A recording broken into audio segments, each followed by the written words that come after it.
ang GMA Regional TV, One Mindanao. Ani-ana ang mga dagkong balita karong adlaw sa One Mindanao.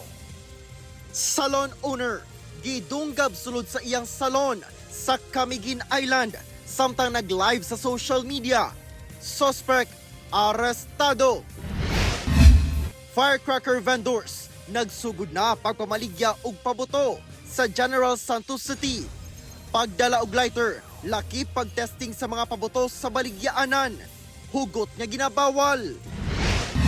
Pag-abli sa Davao City Coastal Road Segment B nga mao'y kalutsan sa Davao River, Bukana Bridge, ang dili na madayon.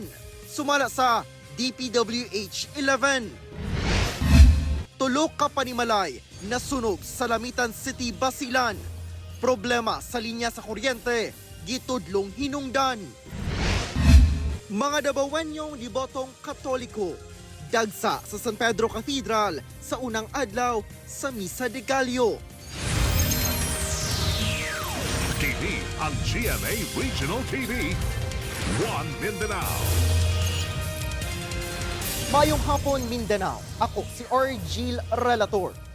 Usa ka salon owner ug content creator ang gidunggab sulod sa iyang salon sa Camiguin Island samtang nag-live sa social media. Suspect kinsa live-in partner sa nakibikil sa biktima, arestado. Aniya ang report ni Cyril Chavez. Sa unang lantaw sa live sa social media, daw normal lang ang panghitabo. Sulod niining usa ka salon sa Purok 2, Barangay Yumbing, sa Mambahaw, Camiguin Island pasado alas 6 Domingo sa gabi. Gani makita pa nga bibo og lingaw ang mga tawo sa sulod sa mong salon. Og duna pay usa ka lalaki nga todo posing at tubangan sa kamera. Taod-taod, makita kining usa ka lalaki nga nakaputi og sanina nga paspas kami sulod sa mong salon. Dayon duol sa usa sa mga nag-atiman sa babaeng customer. Way pagduha-duha ni ining ginuslak ang biktima sa makadagang higayon. Rason nga nagdinaganay na ang mga tawo sa sulod. Ang kaubang barbero sa biktima mipugong sa suspect. Nagkaatubangay pa ang duha nga ana ang kutsilyo sa ilang tunga. Hangtod nga nakagawa sila sa salon. Makita na lang ang biktima nga nagkadugo na o naghawid sa likod nga bahin sa iyang liog. Dali kaning report sa mga residente ngadto sa Mambahaw PNP nga miresulta sa pagkadakop sa suspect. Ang suspect, 50 anyos nga lalaking residente rasab sa susamang barangay. Migawas sa investigasyon sa PNP nga ang biktima o live-in partner sa suspect dugay nang dunay panaglalis nga miabot sa social media. Adunay mga online verbal dispute ang iyang live-in partner sa maong biktima. So gaaway sila through online, posting online nga maoy taud-taud na pod nga mo'y kanang siguro nakaingon kini siya sa maong suspetsado ang maong katong kontra sa maong biktima. Ang biktima, 33 anyos nga tag-iya sa mong salon, kinsa wala pa nagpa-interview. Hinoon, anana kini sa maayong kahimtang base sa iyang ulahing update sa social media. Desidido sab kini nga mopasaka og kaso batok sa suspect. Wala pay pahayag ang suspect apan miangkon kini sa PNP nga nakainom siya ni atong gihimo niya ang krimen. Magpasaka og kasong frustrated murder ang maong biktima kabahin niining insidente ug he will be inquest no sa ato ang piskalya.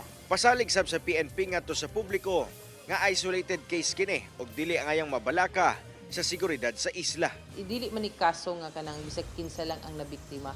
No, an isolated case og ato apod kining natagaan og kaning kasulbaran diretsyo. Kauban si Jaybert Pairat, Cyril Chavez.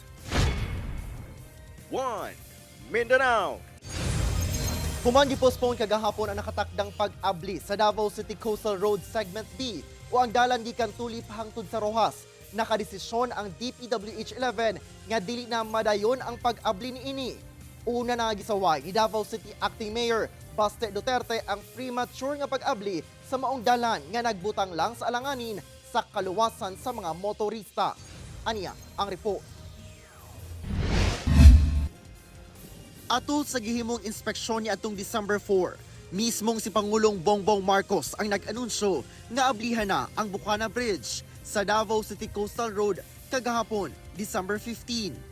Kaya ito ay magagamit. We will open the bridge on the 15th, December 15, gagawin na.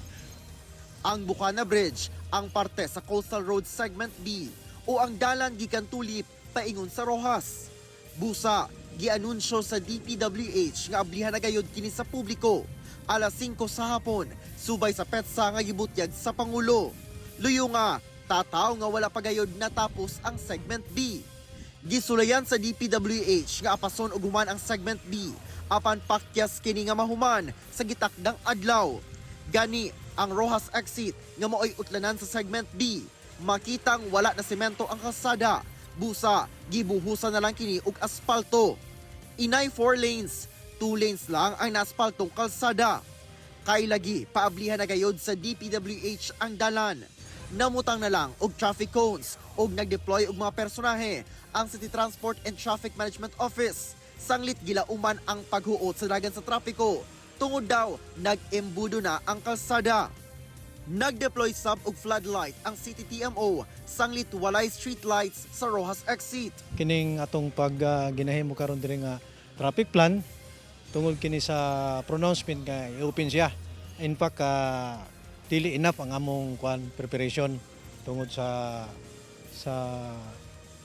span of time nga kagahapon last inspection namo nya karon i-open na siya. Una ang nakatakdang pag-abli, gisaway ni Davao City Acting Mayor Sebastian Duterte. Pinaagi sa gipagulang pahayag ang premature nga pag-abli sa Segment B. Lakip sa gisaway ang kawad-on og streetlights ug mga safety ug traffic signages sa Rojas exit. Butang nga, delikado gayod sa mga motorista.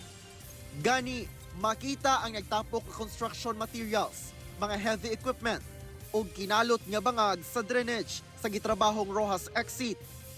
Dugang sa mayor nga kung dunay mahitabo sa mga Davaoenyo tungod sa kakulang sa streetlights ug safety warnings, ang DPWH gayod ang manubag. Inay ablihan kini alas 5 sa hapon kagahapon. Nagpagula og travel advisory ang DPWH 11. I-reschedule ang pag-abli sa Segment B pagkaugma December 16. Abli matud pa kini matag adlaw gikan alas 6 sa buntag hangtod alas 5 lang sa hapon. Apan pipila ka oras lang ang milabay. Nagpagula na sab ang DPWH 11 og bag-ong travel advisory. Dili na madayon ang pag-abli sa Segment B sa Coastal Road karong adlaw. Rason sa DPWH aron masiguro ang kaluwasan sa publiko. Sa statement ni Mayor Baste, nakalakip didto nga sumala sa DPWH ang upat ka lane gitakdang mahuman sa March 2026 pa. Kauban si Melchor Awing o Jojo Solarte sa kamera. Ako si Orgil Relator. 1 Mindanao. Mag-amahang suspect sa mass shooting incident kinahitabo sa nasod Australia, giingong gikan ni bisita sa Pilipinas ni atong Nobyembre, sumala sa Bureau of Immigration. Dugang sa BI nga gikan Sydney, Australia, dungang niabot og Pilipinas ni atong November 1 ang 50 anyos o 24 anyos nga mag-amahang suspect sa pagpamusil sa mga nitambong sa Jewish Festival sa Bondi Beach sa Sydney, Australia ni atong Domingo, hindi limuobos sa 16 ang natalang namatay. Usa ka Indian national ang amahan samtang Australian national ang anak. Gireport matud pa sa duha nga Davao ang ilang final destination dihang naabot sa Pilipinas. Nigawa sila sa Pilipinas atong November 28, pinaagi sa connecting flight gikan Davao paingon og Manila dayon pabalik og Sydney. Sumala sa Police Regional Office 11, gipanubayan pa nila ang maong impormasyon. Hinuon sumala sa PNP, walay hulga sa seguridad sa nasod. Atong sayron ang dugan pang mga balita sa Mindanao. Makauban nato sa Efren Mamak live sa General Santos City. Efren. Salamat, Argel. Usa ka babaeng call center agent ang napalgang patay ug dunay di moubos sa 12 kasamad dinunggaban sa Kalasangan sa Cagayan de Oro City. Suspect sa krimen, mismong bana sa biktima. Ang motibo sa krimen, tungod matud pa sa selos. Ani report ni Cyril Chavez. Nagbuyod og naligo na sa iyang kaugalingong dugo yang napalgan sa mga residente. Ang patayng lawas sa 37 anyos nga babaeng biktima sa Kalasangan sa sitio Talisay, Barangay Indahag, Cagayan de Oro City. Pasado alas 8 sa buntag adlong Sabado, ang biktima napuno sa samad dinunggaban ang liog nga rason sa iyang kamatayon. Pag-abot sa kabanay sa biktima, Lakip bana ni Ene dito sa crime scene. Emosyonal pa ang bana diyang nakita ang patayng lawas sa iyang asawa. Apan human ang pipila ka oras kapag subay sa PNP. Migawas nga siya di ay ang mipatay sa biktima.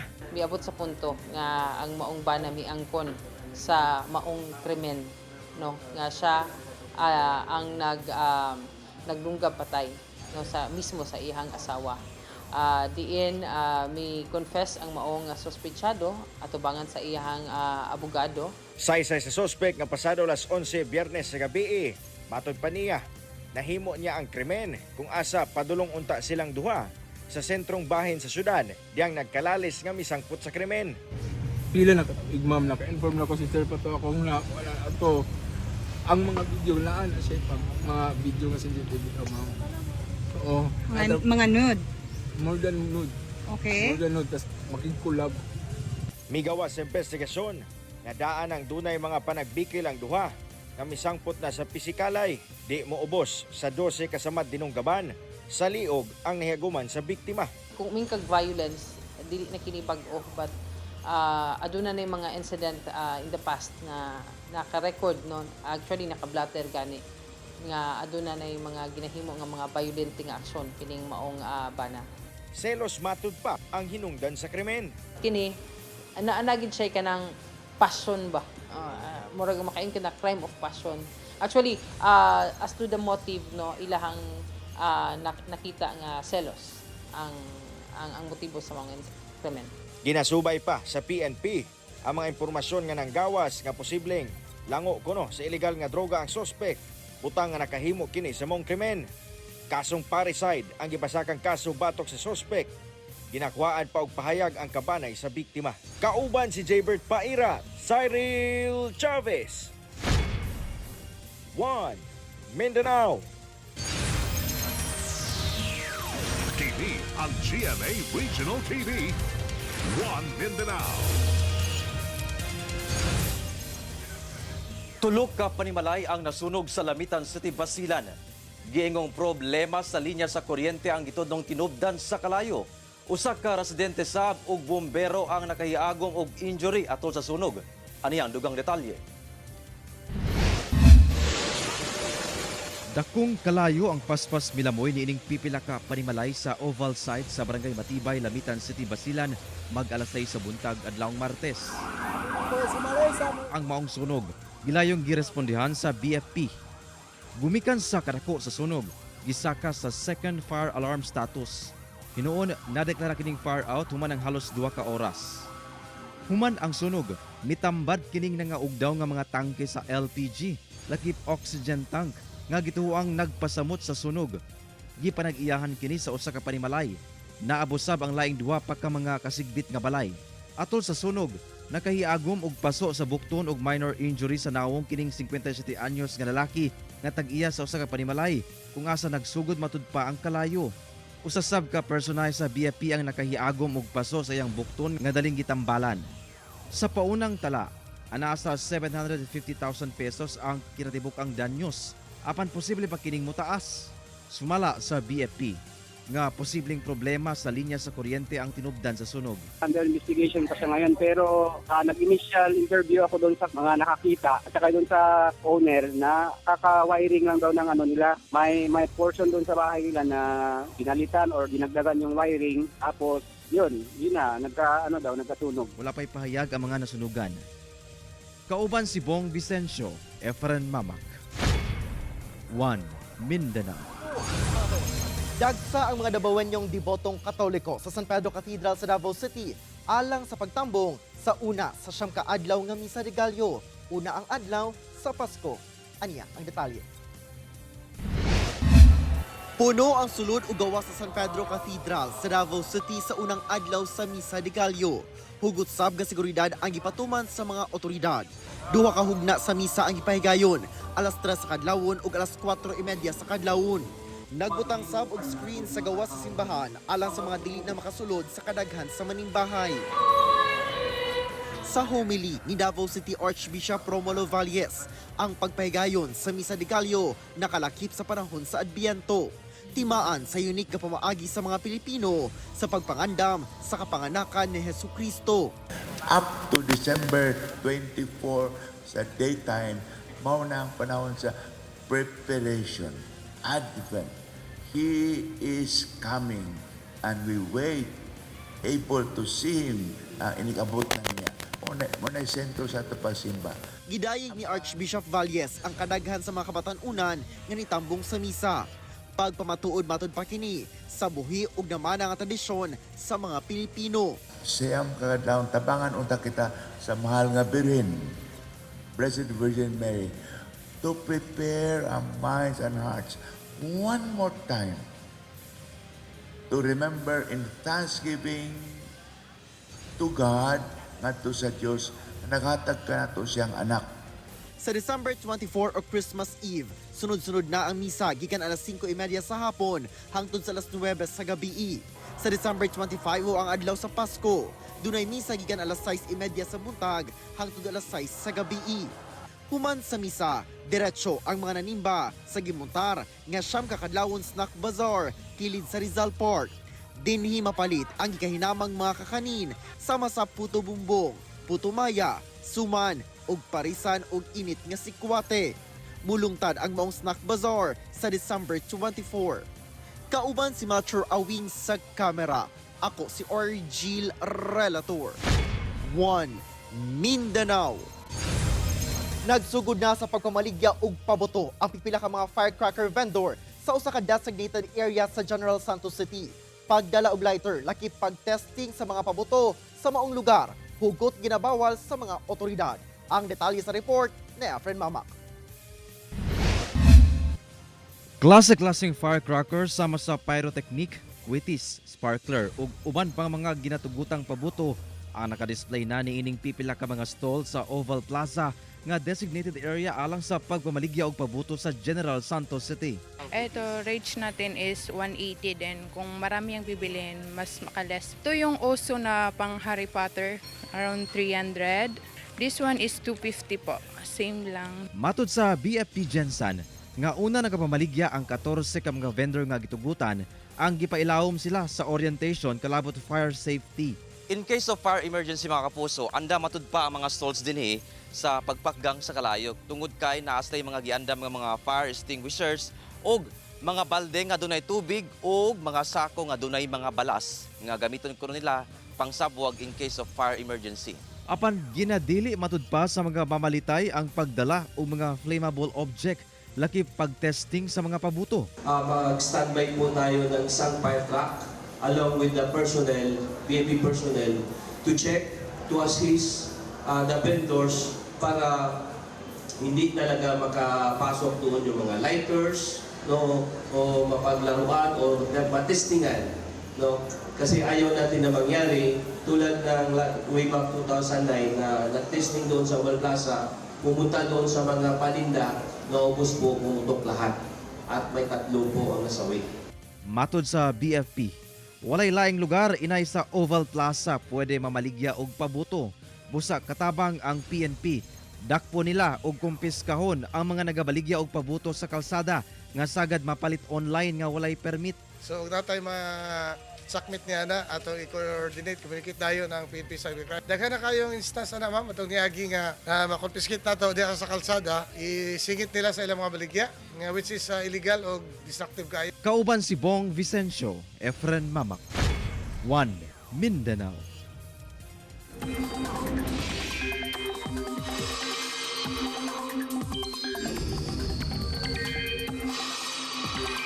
Lauman ang mga pag-ulan sa pipila ka lugar sa nasod gumikan sa nakadaiyang weather systems nga nakaapekto.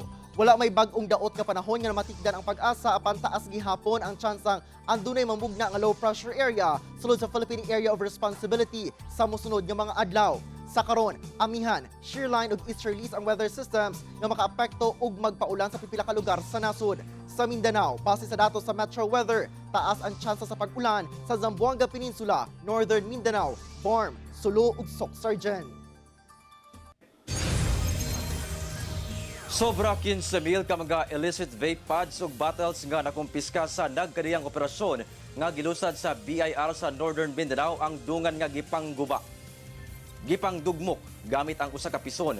Dayon gipasiritan og tubig gikan sa fire truck sa BFP ang pagguba sa libuan ka illicit vape pods ug bottles atol sa nationwide destruction of seized forfeited illicit vapor products sa Cagayan de Oro City. Gipangunahan kini sa mga personahe sa Bureau of Internal Revenue RR No. 16 Northern Mindanao. Sobra 15,000 ka vape pods ug bottles ang ilang nakumpiska gikan sa 61 ka mga operasyon nga ilang gilusad sa nagkadaya nga syudad ug lungsod nga sakop sa Region 10. Matod sa ahensya, mukabat ngadto sa kapin 40.7 billion pesos ang aggregate unpaid excise tax liability sa mga produkto.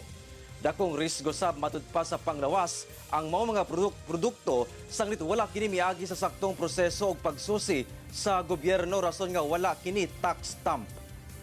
The reason why the BIR is confiscating these items is hazardous po siya sa health ng tao. Nakabaluta, dagan nga nag-shift from smoking to vapor products.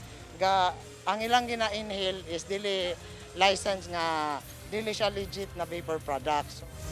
Tabi lang mga kapuso kay sensitibo ang musunod nga balita.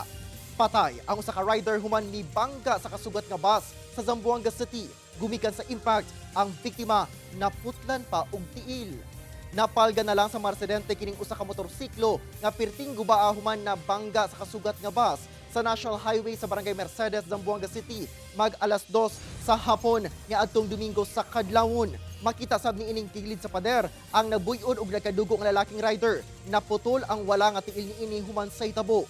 Gilayon kining gidala sa ospital apan gideklara kining dead on arrival. Sa investigasyon sa Zamboanga City Police, nigula nga gilatas sa duha ka sakyanan ang dalan apan pag-abot sa lugar nga gikahitabuan kalitang matud pa na sugatan sa maong bus ang motorsiklo ug nagbangga ang duha ka mga sakyanan. Ginaberipika pa kung lango sa ilimnong makahubog ang rider nga namatay.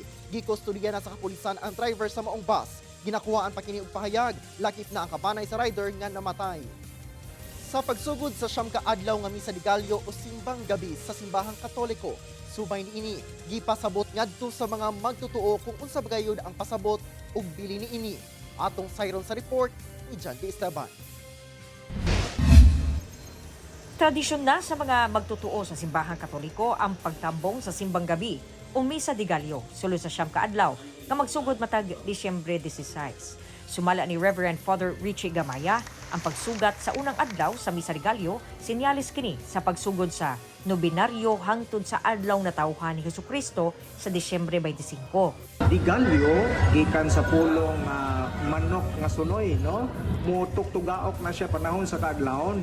Unya nabatasan sa mga Espanyol nga sa dili pa mo trabaho siyam kaadlaw sa pagpangandam nato sa pagkatao sa Ginoo, magampo sila, mamalandong sila. Maupod na nga kita pod kung mahimo na mga misa mo singbatan. Panahon matud pa kini aron mamalandong. Pagpamalandong nato, pagpangandam nato aron makabiyahe ta unsa di ay ang pagpaabot sa mahal nga Birhen Maria nga padulong na mga nakay, no? Padulong na ipakatao ang manunubos. Nanginaot si Father Gamaya nga pahimuslan ang pagtambong sa misa de Gallo aron magpasalamat sa Ginoo ug alang sa kahiusahan sa tanan. Sa sayo natong pag-agto, kini dili lang nga moadto ta tungod kay natay mga intensyones pangayoon sa Ginoo. Kung dili pasalamat pud sa Ginoo. Pindot pud ngatong hinumduman ang mga blessings nato. Bisan pa man sa mga hagit sa panahon, ang Ginoo dili gimubiya nato. Tiampo nato ang matag-usa ang atong nasod na Pilipinhon aron sama ni Virgin Mary, sama sa Batang Hesus, makapahiusa ta, dili makapatibulaan. John D. Esteban, 1 Mindanao. TV ang GMA Regional TV, 1 Mindanao. Di makakaning rebelde ang hingpit nang nakabalik sa komunidad. Human nga, nadawat ilang notice of decision for the grant of amnesty nga nagpamatuod nga napasaylo na ang ilang mga krimen kaniadtong rebelde pa sila. Ani ang report ni Cyril Chavez. Sa pagpanguna sa 4th Infantry Division Philippine Army, uban ang Local Amnesty Board CDO, DSWD o DA, hingpit nang nadawat sa 5 ka kanhi rebelde ang ilang gipangandoy nga notice of decision for the grant of amnesty. Gihatag kanila ang mga certificate nga nagpamatuod nga nahatagan na sila og amnestiya. Buot pasabot tanang kaso nila nga may kalambigitan sa Political and Public Order Crimes o ACTs. napasaylo na sa gobyerno ug hingpit na silang ma-reinstate o makabalik sa komunidad. Among mga kanhi rebelde gikan pa sa nagkadayang grupo nga nalambigid sa pipila ka mga engkwentro batok militar sa mga milabayng katuigan. Ang convergence program ng atong gobyerno ay talagang unprecedented na. Napakalakas ng ating whole of nation approach, and this time na-approve na at na-implement na yung itawag natong amnesty program. Naghatag sab ang DSWD ug DA og financial ug livelihood assistance. Dito say, tanan na report, no, ug legitimate ng mga niyansa niya kaniyay, no, sa atong pagmamahalan nga nag-surrender. Doon ay programa nga gimugna isa na niya na ang DSWD. Mensahe sa Local Amnesty Board ngadto sa mga former rebels nga ampingan ang bagong kinabuhi nga giregalo kanila ug maningkamot sab nga maagni pa ang mga nabiling rebelde nga mutahan na. Ang amnestiya nagapasaylo o magpapas sa tanang political crimes na nabuhat ninyo samtang kamo naa pa sa CPP, NPA, NDF. Mag-atubang kamo sa balaod nga walay warrant of arrest o kung nahuman na ang inyong kaso, mawala ang epekto sa inyong conviction. Usa sa mga nakabenepisyo ug nag-grant ng amnesty application si Kanene, kinsa combatant ug nurse kaniadto. Matud niya, aktibong miyembro siya sa NPA ni adtong 2012 hangtod 2021 ug nakasinati na og dili maihap nga mga engkwentro kontra kasundaluhan. Apan dihang namabdo siya, may kanaog siya sa bukid ug wala na mibalik pa sa pagkarebelde. Ikalipay niya ang second chance nga gihatag sa gobyerno kaniya. Dako kay akong pasalamat og kalipay gyud karon sir nga panahon nga gihatag nila sa mga dako kay nga sa ako nga kuan sir gyud hagit gyud kay nako nga mahimong dako kay nga pinaskuhan nako karon nga bisag wala ang cash assistance pero na ang amnesty dako kay nako ni nga pinaskuhan. Karon laraw ni Kanene nga magpadayon ang iyang nasugdan nga bagong kinabuhi ug mag-focus sa pagpanginabuhi para sa iyang anak. Kauban si Jaybert Pairat, Cyril Chavez, 1 Mindanao. Magigalayon matod pa ang Davao City Housing Office sa National Housing Authority kalabot sa mga proyektong pabalay nga wala pa nahuman. Sumala ni Yuri Partol gikan sa Davao City Housing Office lakip sa mga wala nahuman nga proyekto ang pabalay sa Barangay Lasang ug Barangay Los Amigos nga balay pagbabago Davao. Sa Barangay Lasang ana sa 20 ka hektarya nga luna ang planong i-develop sa NHA. Apan tungod sa kawadon sa pondo wala kini na kompleto. Duna sa mga proyekto nga nakompleto na ang housing units apan wala pa natrabaho ang mga pasilidad sa masalinya sa tubig. Mga kapuso, siyam ka adlaw na lang, Pasko na!